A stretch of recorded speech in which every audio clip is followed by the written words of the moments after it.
This was the man that we were fortunate to study with. And this is when he embarked on his incredible ethnobotanical explorations, free completely now with catalinas to get anywhere in the Northwest Amazon. He lived in this sea of forest, establishing rubber stations on his own where he treated the Indian people with fairness and justice. And of course, he became completely captivated by their metaphysical realm.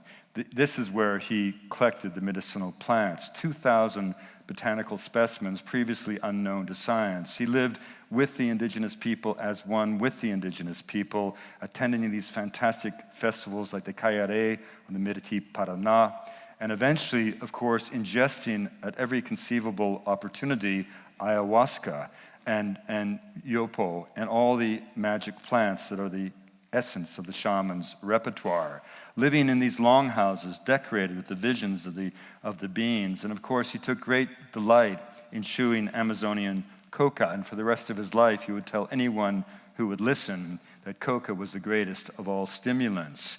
And of course, the people came to revere him almost as a ghost-like presence. He was, after all, the first person to treat them decently in a world where indigenous peoples' encounters with the outsiders had been largely with missionaries trying to steal their souls, transform their lives, with rubber barons exploiting their labor, with traders raping their daughters. And here was this solitary student of plants with no axe to grind who came to them as a student and sat at their feet learning from them.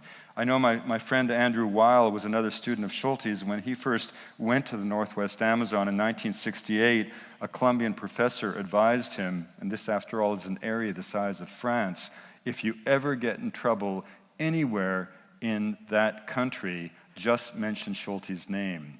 In that country, Schultes is God. And so this incredible world of exploration was unfolding all the time.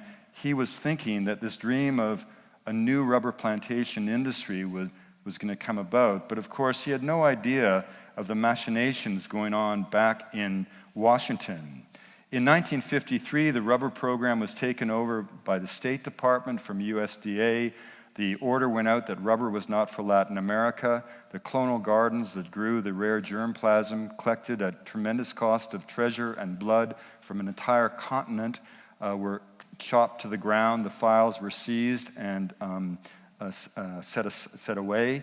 And this wasn't some kind of dark conspiracy. I'm a Canadian, and I've never met an American who could keep a secret, let alone mount a conspiracy. It was just an egregious example of bureaucratic idiocy, that and blind faith in the future of synthetic rubber. Because synthetic rubber had, in fact, won the war. And at a cost of $673 million, our Jeeps rolled into Berlin on rubber tires made in a factories that were in Louisiana and Texas, where the emerging petrochemical industry was based. And those advancements had come so quickly, there was a thought that these would reduce natural rubber to a footnote of history. But none of these bureaucrats anticipated one critical thing. First, the development of the radial tire. Every radial tire must have natural rubber in the sidewall and in the belt for strength. And more importantly, airline travel. Every plane you've ever traveled on has tires that are 100% cut from a tree. Only natural rubber has the tensile properties to be able to survive the transition from sub-zero temperatures to the friction of impact at 250, 300 kilometers an hour as the plane hits the tarmac. As a result, we use more rubber today than ever before. It is all still sourced from Southeast Asia. A sword of Damocles, in the words of one pathologist I interviewed, hangs over the neck of the industrial world. The South American leaf blight, another said, was the AIDS of the rubber industry, and it's only an accident of biology that the blight has not gotten to Southeast Asia. And if any of you ever gone to countries like Malaysia, you'll remember that you get off the plane and you walk through a pool of water. That's not pool of water, it's fungicide to make sure you're not carrying the blight. No country that grows rubber allows any plane to drop right into it from any country known to harbor the blight.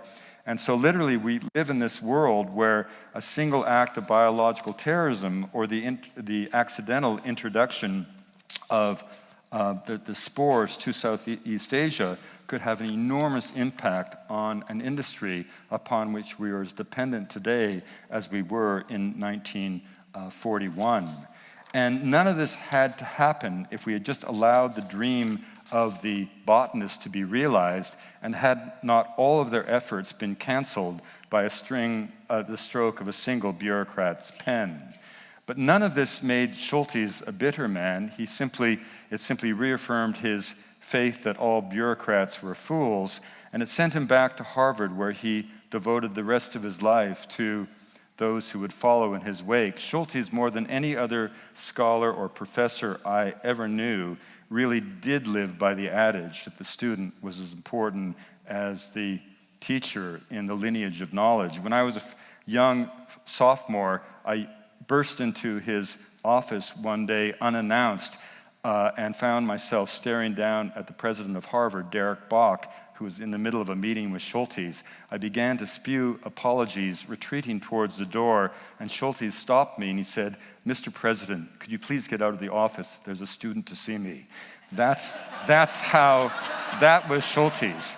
And so, in a symposium that celebrates the great Lord Alfred Wallace, I think it's wonderful to recall that he and Spruce and Bates really did live on to fire the hearts of generations as yet unborn, just as a man like Schultes will do the same and has done the same. He is, in fact, the godfather of virtually every ethnobotanist working around the world today. Thank you very much.